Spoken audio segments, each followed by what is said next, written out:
This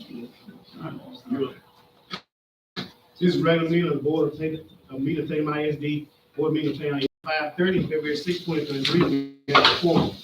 Mr. Smith will lead the pledge meeting, followed by Mr. Crawford. Pledge allegiance to the flag of the United States of America and to the republic for which it stands, one nation, under God, indivisible, with liberty and justice for all. Heavenly Father, we ask for your wisdom, guidance as we begin the meeting. We ask that you help us make good decisions for admin, staff, and students at Tatum ISD. In your name we pray. Amen. Amen.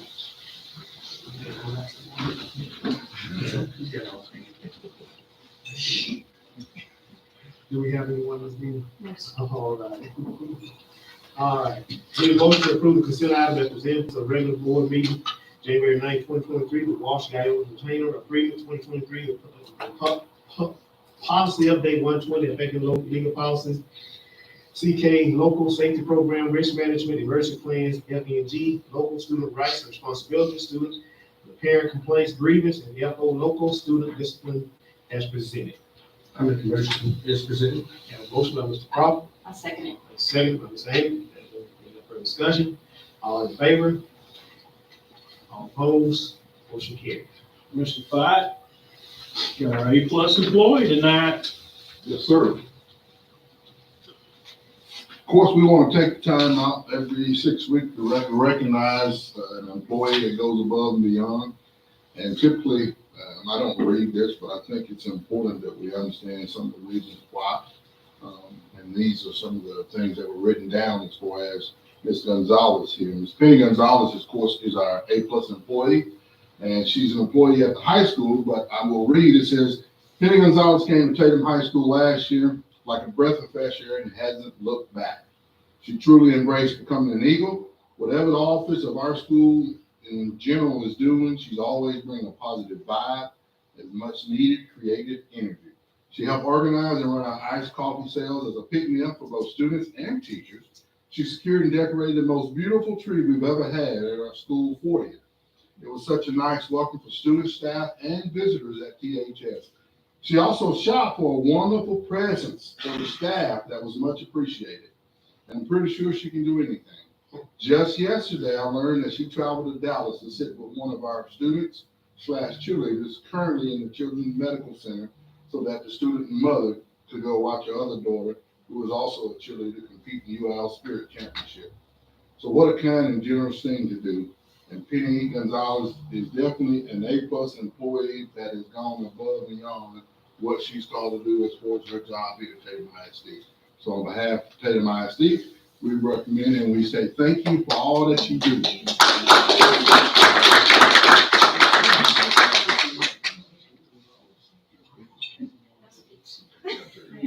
Thank you, ma'am. Thank you.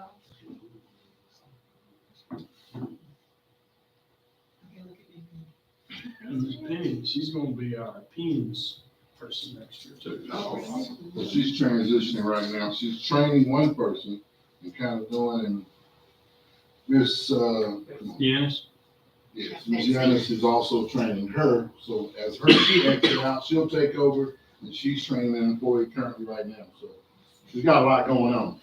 Thank you. all right, you're good, you go. Thank you. Thank y'all. Thank you. Thank you. Thank you, Mr. Quick. Next thing we have is our CT accountability. Ms. Watson and I were talking the other day, and Ms. Watson is one of our new employees also from Wascom. She was high school principal over there and been at a conference and sent me an email and said, hey, when would you like to sit down and kind of coach you up on something? And she did such a fantastic job. I figured you might need to hear it yourself. So plus get a little FaceTime with y'all to see who she is. So Ms. Watson, we're Well, gonna, I just want to start by saying I'm very happy to be an Eagle. All of the Watsons are very happy to be Eagles. So I did ask to meet with Dr. Richardson just because the accountability piece is changing for CTE quite drastically. And it's going to affect not just Tatum, but it's also going to affect every other district in the state of Texas. So You may or may not know, and if I'm telling you something that you already know, just stop me and say, we know that, Ms. Watson.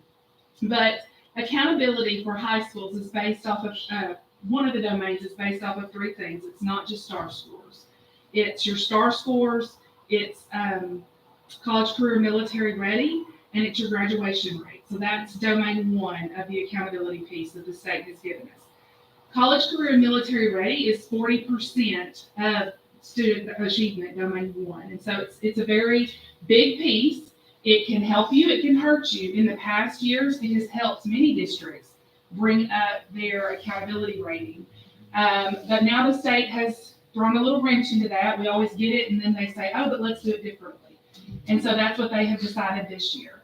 So under number 2, the accountability changes are, the biggest one that's going to start affecting us for 2023's accountability is they are raising the cut score from 65% to 88% for an A. So for CCMR purposes, that 40%, if a school district or a high school got 65% of their kids to be considered college, career, military ready, then they were considered an A. Well, now they are going from 65 to 88. Wow. So that's a big jump. And of course, this applies to, because the CCMR piece is always a year behind. So we are this year going to be held accountable for the kids that graduated in May of 2022, which means they have changed that percentage rate on kids that we no longer touch. We no longer have any, we have nothing to do with those kids anymore. They're long gone. They're living their best lives at college. So I just wanted you all to know that. That's going to affect our 2023 accountability rating because the CCMR piece is a year behind. I can tell you that last year, with the group of kids that graduated in May of 22 from Tatum, we were at 50% of CCMR, college, career, military ready. So you can see that if an 88 is an A, that 50% is going to affect us a great deal for accountability purposes. Right now, and of course this won't affect us until 2024's accountability, but with our graduating group right now, we're at 57% right now. And we have a lot of things in play to get that number up, but, and we can talk a little bit about that in just a second. But just know that in 2023, the accountability rating is going to suffer a little bit because that CCMR number is changing. And it will not just affect Tatum, it's going to affect everyone. So, for the future, they have there were several criteria that a student could get to be considered college, career, military ready.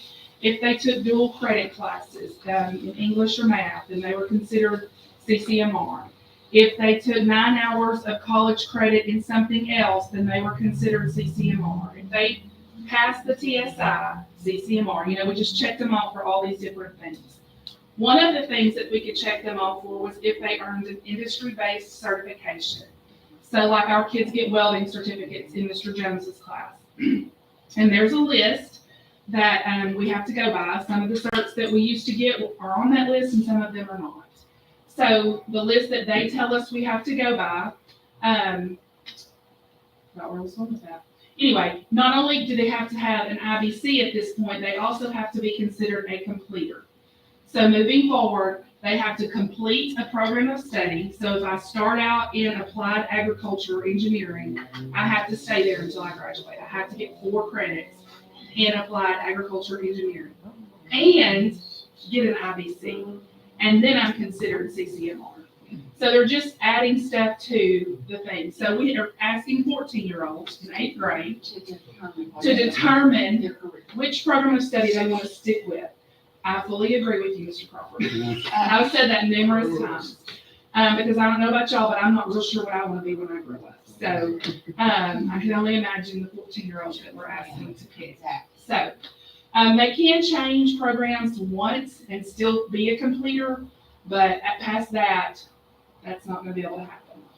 So we have done an audit of all of our kids' transcripts. So for our junior class, I've gone through every transcript. And I've said, this is the program that he or she has the most courses in. So when they're picking their senior schedule, this is the course they have to take. They can't change in order to get that completer status, okay? And so there is a phase-in cycle. that, actually, if you want to pull up the completers, Dr. Richardson, and I can kind of talk to you about what the completers are. There's a good graphic at the front. So you can see that there's concentrators and completers. Concentrators have to have at least 2 credits within the same program of study. So if I start off as in health science, to be a concentrator, I have to take at least 2 courses in that program of study.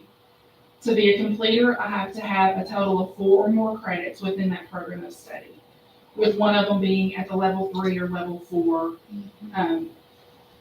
tier, I guess is a good word for it. So does that make sense to you guys? And there is a phase in, so they are not saying that that the juniors have to be completers. They're phasing it in. So now we can go to that other link. This is the phase-in schedule. So if we go down to the bottom of that, it shows you these graduates, they're talking about the 2022 graduates. All they have to be considered CCMR is have the industry-based certification. The 11th graders last year, which are our current seniors, they have to have the IBC and at least 1 course from that program of study, which is totally doable because they got the IBC in that class. So they had at least 1 class. Our juniors, who were 10th graders last year, who will graduate next year, have to have an IBC and be a concentrator. So they have to have the industry-based certification and at least 2 courses in that program of study. It's like a treasure map when you're looking at these transcripts to make sure that everybody has what they need. And then the 9th graders last year, this year's 10th graders, that group and everybody behind them has to be a completer and get an IBC in order to check off the CCMR requirements. Okay? So if you have kiddos coming up and they come in and they say, me and Miss Watson won't let me change, that's why. Just know that because in order to be considered CCMR, they have to stick with a program, which is why we want to do a good job at the middle school level of making sure that they have all the information and that parents have all the information and can make a good decision for their child. Okay? I noticed that y'all have a parent meeting. Is that to do this? That's one of the things that we are going to talk about. Yes, ma'am. So the things that we have done so far this year to kind of make preparations for this new accountability, again, that is all proposed. The state has not finalized any of it yet. But we went through the program of study and we made sure that if a kid started in a program of study that we offered, that they are able to complete it. Because we did have some programs where kids could start it and take the level 1 and level 2 course, but there was no level 3 or level 4 course for them to take. And so we have tried to align all of our courses to ensure that our kids can be completers in those programs of study. We are trying to make sure that every program of study that kids are offered the opportunity to earn an industry-based certification. So this year, our health science is working on getting an EKG certification for their students. Mr. Jones does the AWS welding certificate. Mr. Morton does Photoshop with his kiddos and graphic design. Mr. Miller is doing, it's called Inventor, and I'm not smart enough to tell you guys what that is, but it's aligned to his program of study. So we are offering an industry-based certification at each of the different programs now that are recognized by the state, I should say. We talked about not allowing kids to change their program in high school. We also, I talked with Mr. Quick about this. As a high school principal, our students did not get to leave early. I know that is something that the kids in Tatum get to do. And I know one at my house who's going to be a senior who's like, if you make it where I can't leave early. So, but what we have decided is if they are not considered CCMR for something, then they're not eligible for early release because we're going to keep them and make sure that they are CCMR. And so we're offering them a real easy way this semester to become CCMR. So we're offering that to our juniors and we're saying, if you don't do this, this is what that looks like next year. You'll have to stay until 3:30 until you can get this prep course done. So we're trying to make it a win-win for all of us.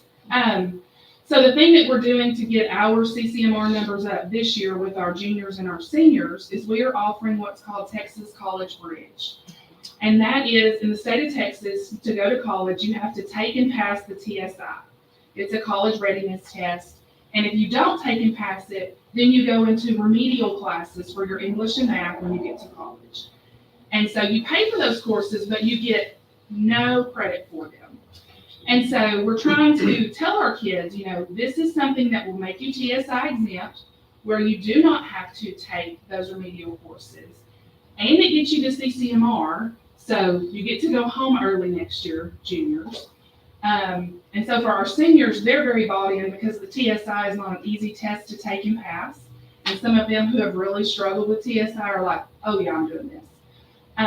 Because then they're not wasting money and time when they get to college to have to take those remedial courses. And they will be considered CCMR once they finish this prep course. So that's how we're going to get our numbers this year for next year's accountability. One of the things that I have talked with Mr. Bryan and Ms. Miller at the middle school about is offering some high school courses at the middle school to try to filter that information about all of our programs of study to those middle school kids.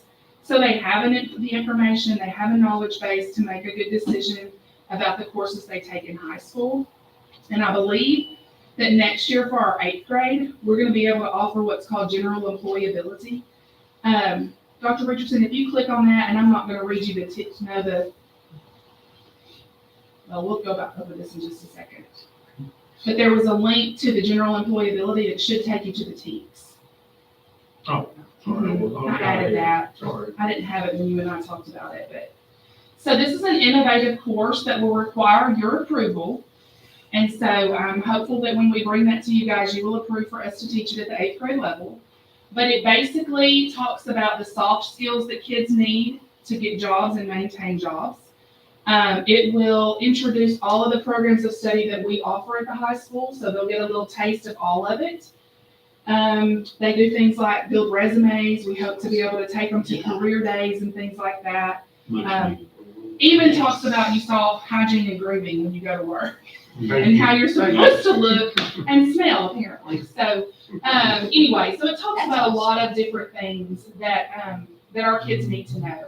And this is what, when you talk to employers, they're saying these kids don't want to work, or they don't know that they have to be off of their cell phone during working hours. Exactly. And so those are the things that we hope to be able to teach them in this course. Bullseye. So, Approved. I don't think it's on the agenda tonight, Okay. but that is what we're hoping to do in the 8th grade. And then hopefully in the next year, we'll be able to do some things in the 7th grade that will prepare them better for the 8th grade.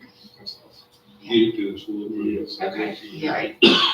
So I just gave this number to Dr. Richardson, hoping that he would say, okay, that's enough reason to do it.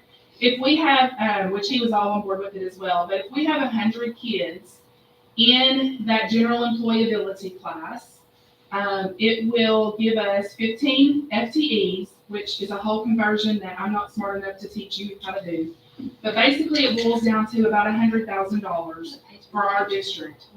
It does, but we already have teachers on that campus that can do it because of our district of innovation plan. So that $100,000, hopefully we can use to purchase curriculum for these kids, to take them on field trips and other things that will help build that knowledge base for them, to be able to make good decisions when they get to high school. So, and that's with 100. I think 8th grade enrollment is 110, 120. So it'll be a little bit more than that, but that's, Couldn't we just make it mandatory that every kid? we can. And Well, we're working on something in high school for that, life skills Right. class. Another class, so when they get up in high school, because if they take this in 8th grade, they might need a little refresher later. Well, Yeah. school. But it would be nice to be able to say every 8th grader has had this Oh, yeah. class. Yeah. No doubt about it. Because then we can Absolutely. rest assured that they all have had the information to be able to make good decisions about, Mhm. their high school 4 years. But you're right, 8th grade, 9th grade, 10th grade, 11th grade, I forgot. And you- Freshman year. You know what? I have one that's in college this year, and he says, "You didn't tell me that." And I'm going, "I told you that 1.5 million times because we talked about it all the time." But they don't realize it until they get out there. So I talked to Dr. Richardson about the needs that I feel like we have, and he has already been over backwards to help me with this. One thing that I want us to form is a CTE advisory committee with community members and business partners to be able to give me feedback and input on our programs to help get some things for our students that are helpful. And so he and I are going to work together on building that committee. A CCMR tracker, which we have, and I have. Did you get it? Or you talking to me? Yes. Yeah. Yes, I got it. And I have a meeting Wednesday with the lady to get trained on how to use it. So we can check that off. We've already got all of that. And that actually, the On Data Suite is going to be helpful for a lot more than just college, career, and military ready and CTE. Funding for certifications and professional development. So with, like, our health science teacher this year is fresh out of the hospital. She was a nurse last year and now she's a teacher. That's a big jump. That's a different, she's doing a great job, but there's some professional development that I would like for her to attend, and I think Mr. Quick would like for her to attend. And so we may just need some money to be able to do that. Hopefully the things like the $100,000 from the general employability will help us do some of those things. And then just to give you all a warning, there's something that TEA does called methods of administration. And so I can give you an example of Broadus ISD. Last year, they had 100% on their CCMR. The commissioner from TEA literally came in and bowed down to them and said, y'all did an amazing job. And then in December, they got a letter from TEA saying that they were going to be under investigation because they did not believe that they were, I guess, upfront and honest about their CCMR. So they had to go through what's called a methods of administration. And they had to provide all of this documentation. On the TEA website, if you go look up Broadus ISD, it says under review. They took away their rating, and it says under review. So what that's telling us is when your CCMR numbers go up, they're going to give you a methods of administration. And so just know that that could be coming because our numbers are in the next couple of years are really going to start to go up with the things that we're doing. And so I just wanted you guys to be aware of that when Dr. Richardson says, well, we got an MOA, that's why, because we were doing what they asked us to do. So you're gonna get that. Yeah, and you get punished basically before they find out if you did anything. Right. Instead of waiting and To then remove find the out rating. you. They just Yeah, go you're ahead and do guilty. it, call Longview newspaper and say, hey, we just did this today. You know they're gonna be in there. Yeah, so you're presumed guilty right off the bat, which that's just crazy. But there are 7 districts within Region 7 that are currently undergoing an MOA for that exact reason. So we're not alone in that, when or if it happens. Unfortunately, that's how TEA works. The main thing I wanted y'all to hear is, again, 40% of our accountability will be based off the kids that are no longer here. Mm-hmm. We can't do it. Thing about it. Who sits on these committees that comes up with these bright ideas? Exactly. Not educators. It's not a, it's all about money. Well, and I'll give you an example, and you said something, Mr. Crawford, about it being about money, and it is. I mean, a lot of it is. When you look at the list of IBC's industry-based certifications, they sent out a list in August, the new list, and there were several things that were gone off of that list that schools had used prior to that they were being successful at getting for their kids. And so, and then there were some that people were hoping would get added that weren't added. So they came back in November with an updated list. And they added to that list Ducks Unlimited, some kind of wildlife certification. Well, now, my dad was a duck hunter, and he has been to lots of DU banquets. He does not work for Ducks Unlimited. There's nobody that's hiring him as in an industry to hunt ducks, okay? So I'm not sure how the Ducks Unlimited certification is gonna help our kids get jobs. But somebody's getting a payoff on that, and so it's now added to the list. That's crazy. Another thing you gotta realize too, if we were a big Super 6A high school, we'd have a lot more staff and resources for these pathways. Yeah. We're so limited for our kids. And then you tell the kids, well, you switch one time, it better be early on, Mhm. or you're not switching again. I mean, you know, You may have explained this a minute ago, but how long did they have before they switch? How many semesters? To be able to switch. Yeah. So pretty much if you get into a program and, In the eighth grade? in the ninth grade, you would Ninth. start at your ninth grade. You choose it in eighth grade. You start in that You grade? start your ninth grade year. And let's say if you stick with that program, usually by the end of your sophomore year, you are considered a completer. Because your first year, you may take one or two courses in that program, but your sophomore year, you have more available because you finished your Spanish credit or you finished this, and so you can take more electives, and so you're considered a completer. Or you might just take one course to be a completer. So usually if you can stick with a program for 2 or 2.5 years, so that's 5 semesters, then you're usually considered a completer, and then you can go start a new program if you want to. Okay. But if like their junior year, if they haven't like stuck with a program, and we have some kids that took a different principles class, which is the level 1 course. They've had like 3 or 4 different principles classes. So they tested every program that we have. They're never going to be a completer because they've not stuck with anything. So that's where we're going to get bit. But they can usually be a completer in 5 semesters or so. and of course, we don't know accountability rules, that they won't come out with everything until after they get all the tests in and all that. So, you know, I know we've talked about changing to 65 to 88. You know, maybe it'll stay down and we'll be all right, but who knows? The reason why I wanted to talk, just prepare you, because when I gave the last time I gave an academic report, I said, don't be surprised if our scores go down. And some things we can't control. And it's just not Tatum ISD. Yeah. Well, the good news is after we do all of this, We're they'll going, move the goal line again. They'll Oh, move it. yeah. we'll be flagged. They'll change it. We'll be They'll flagged. be flagged, and then they'll change it to something else that we have to It's a game, and spend more money on unfortunately, and more stuff. TEA likes to change the rules after the game has been played. And that's kind of how we were in a meeting last week where I was learning about all kinds of stuff. And the lady that was doing the meetings or the conference said, I have a meeting with TEA this afternoon. And so I just said, would you please ask them to stop changing the rules after the game is played? Like, if you want to change it midstream, that's even better. But like, the games where class of 2022 has been played, it's over. It's done.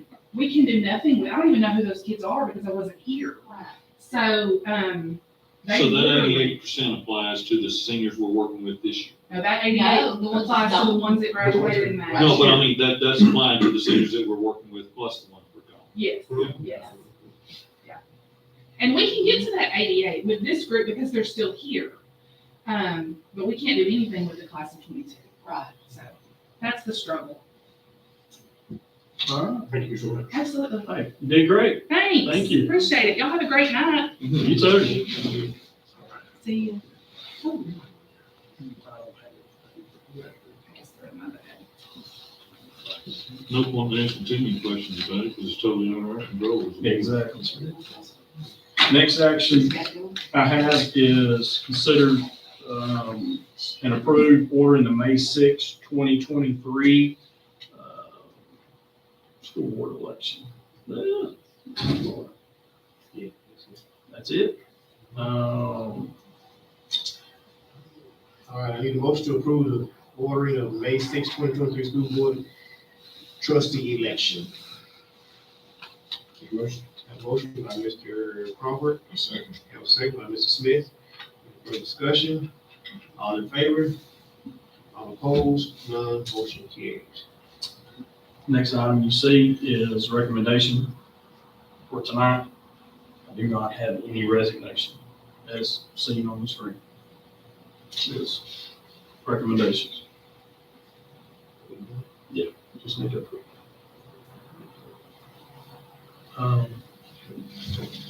Motion 6A. All right, I need a motion to approve the contract rules of school administration presented by Dr. Richardson. I so moved. Have a motion by Mr. Smith, Second. have a second by Mr. Skinner. Any further discussion? All in favor? Opposed, motion carries.